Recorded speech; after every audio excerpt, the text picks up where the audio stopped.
এইভাবে কেটে নাও, এইভাবে কেটে নাও। এখন জালে কচু শাক, তো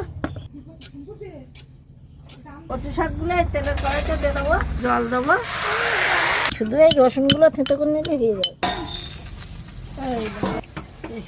লবণ দিচ্ছি,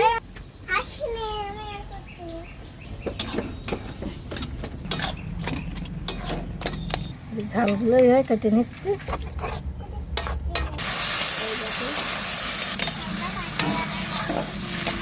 এই উপরের দিকে তুলে দেবো, তেল দেবো, এই শুকনো লঙ্কাগুলো আগে দিয়ে দেবো, ফোড়ন দেবো,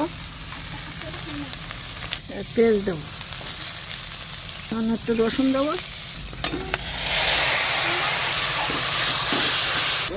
একটু মিষ্টি দিতে। কচু শাকটা নামিয়ে নিচ্ছি, ঠিক আছে। এই দেখো বন্ধুরা,